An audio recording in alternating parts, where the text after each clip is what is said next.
తెలంగాణ కాంగ్రెస్ అప్రమత్తమైంది. దిద్దుబాటు చర్యల్లో హస్తం అగ్రనేతలు నిమగ్నమయ్యారు.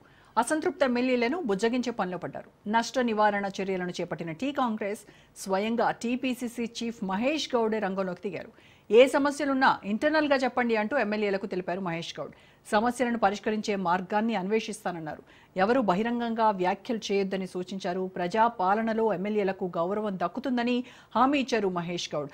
మరి ఎమ్మెల్యేల అసంతృప్తి కారణాలేంటి? మరింత సమాచారం మా ప్రతినిధి రాజిరెడ్డి లైవ్ లో అందిస్తారు. రాజిరెడ్డి, కాంగ్రెస్ ఎమ్మెల్యేల అసంతృప్తికి కారణం ఏంటి? అసంతృప్త ఎమ్మెల్యేలు ఎవరైతే ఉన్నారో వాళ్ళను బుజ్జగించడానికి పీసీసీ చీఫ్ మహేష్ గౌడ్ రంగంలోకి దిగినటువంటి పరిస్థితి.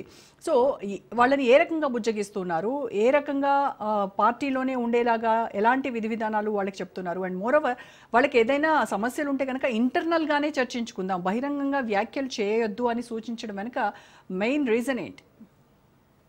అంటే చాలామంది ఎమ్మెల్యేలకు కాంగ్రెస్లో ఉన్న వాళ్ళకి మనం అధికారంలో ఉన్నామా లేక ప్రతిపక్షంలో ఉన్నామనే ఆలోచన ఎమ్మెల్యేలకు వస్తుంది. ఎందుకంటే కాంగ్రెస్లో ఉండి కూడా అధికారంలో ఉండి కూడా పనులు అవ్వట్లేదు, పనులు ఇవ్వట్లేదు, నియోజకవర్గానికి నిధులు రావట్లేదు, ఇలా అసంతృప్తితో ఆ నియోజకవర్గంలో ఉన్నటువంటి కాంగ్రెస్ ఎమ్మెల్యేలు చాలామంది ఉన్నారు. వీళ్ళంతా కూడా అసంతృప్తికి గురవుతున్నారు. గతంలో కూడా చాలామంది ఎమ్మెల్యేలు పీసీసీ అధ్యక్షుడు మహేష్ కుమార్ గౌడ్కు ఫిర్యాదు చేసినట్టు తెలుస్తుంది. ఎందుకంటే ప్రతిపక్షంలో ఉన్నటువంటి వాళ్ళకి ఎక్కువ పనులు జరుగుతున్నాయి, అధికారంలో ఉన్నాం, అధికార పార్టీ ఎమ్మెల్యేగా ఉన్నాము, కనీసం అధికారులు కూడా వినట్లేదు, కలెక్టర్ వినట్లేదు, ఆర్టీఓ వినట్లేదు, ఎంఆర్ఓ స్థాయి అధికారులు కూడా వినట్లేదు. మొత్తం నియోజకవర్గాల్లో కొన్ని నియోజకవర్గాల్లో అయితే దళారుల రాజ్యం నడుస్తుంది. బీఆర్ఎస్ వాళ్ళకి కొందరు మంత్రులు ఇంకా పనులు చేసి పెడుతున్నారు తప్ప కాంగ్రెస్కి సంబంధించినటువంటి ఎమ్మెల్యేలకు పనులు అవ్వట్లేదు. అయితే మేము కార్యకర్తలకు ఏం సమాధానం చెప్పుకోవాలి, ప్రజలకు ఏం సమాధానం చెప్పుకోవాలి, నియోజకవర్గంలో ఏ రకంగా తిరగాలి, అదేవిధంగా మమ్మల్ని గెలిపించి నమ్మకం ఉంచి మాపై విశ్వాసం ఉంచి కాంగ్రెస్ సింబల్ మీద ఓటేసి మమ్మల్ని గెలిపిస్తే మాకు పనులు అవ్వట్లేదు, మరి మేము ప్రతిపక్షంలో ఉన్నామా అధికార పక్షంలో ఉన్నామా అర్థం అవ్వడం లేదనేది కూడా కొందరు ఎమ్మెల్యేలు ఆవేదన వ్యక్తం చేసినట్టు తెలుస్తుంది. దాంట్లో భాగంగానే అసలు నియోజకవర్గానికి ఎందుకు నిధులు రావట్లేదు, ఎందుకు పనులు అవ్వట్లేదు, ఎందుకు అధికారులు వినడం లేదు, ఇవన్నిటిని కూడా ఆత్మ పరిశీలన చేసుకోవడంలో భాగంగా ఎమ్మెల్యేలు నిమగ్నమయ్యారు.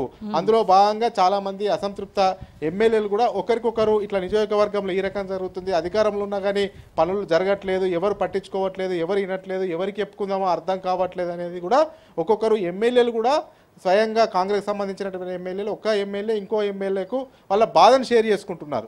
ఈ యొక్క నేపథ్యంలో ఇక ఆలస్యం చేస్తే మొదటికే మోసం వస్తుందనేది కూడా కాంగ్రెస్ హైకమాండ్ భావించింది. అందులో భాగంగా దిద్దుబాటు చర్యలకు రంగంలోకి దిగాలని పీసీసీ అధ్యక్షుడిని ఆదేశించింది. ఈ యొక్క నేపథ్యంలో పీసీసీ అధ్యక్షుడు కూడా స్వయంగా ఎవరైతే అసంతృప్త ఎమ్మెల్యేలు ఉన్నారు, ఎవరైతే ఇబ్బంది పడుతున్నారు, ఎవరికైతే పనులు అవ్వట్లేదు ఆ లీస్టును మొత్తం గుర్తించినటువంటి పీసీసీ అధ్యక్షుడు వాళ్ళకు నేరుగా ఫోన్ చేసేసి ఇది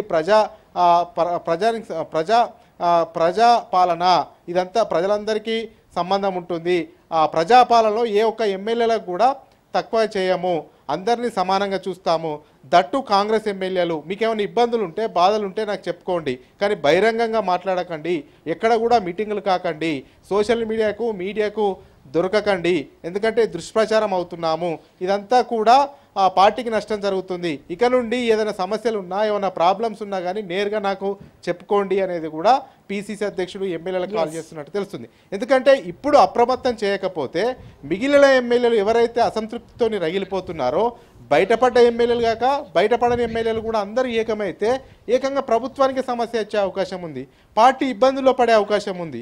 ఎందుకంటే బోటాబోటి మెజార్టీ వచ్చింది, కాంగ్రెస్కి 65 మంది ఎమ్మెల్యేలే ఉన్నారు. అయితే ఈ యొక్క నేపథ్యంలో ఇక అప్రమత్తం చేయాలి అనేది కూడా పీసీసీ భావించిండు. అందులో భాగంగా ఎక్కడికక్కడ ఎమ్మెల్యేలను సర్ది చెప్పే ప్రయత్నం చేస్తున్నాడు. ముఖ్యంగా ఎమ్మెల్యేలు కూడా భావిస్తున్నారు మంత్రులు ఉన్నటువంటి నియోజకవర్గాలకు కాస్త వేగంగా పనులు వెళ్తున్నాయి, అభివృద్ధి జరుగుతుంది, కానీ ఎమ్మెల్యేలుగా ఉన్నటువంటి నియోజకవర్గాల్లో మాత్రం అభివృద్ధి జరగట్లేదు అనేది కూడా ఆందోళన చెందుతున్నారు. అందులో భాగంగానే అందరికీ పీసీసీ స్వయంగా ఫోన్లు చేసి సర్ది చెప్పే ప్రయత్నం చేశారు. ఇక డ్యామేజ్ కాకుండా నియంత్రించే పని చేశారని చెప్పుకోవచ్చు. రోజా. Thank you Rajireddy.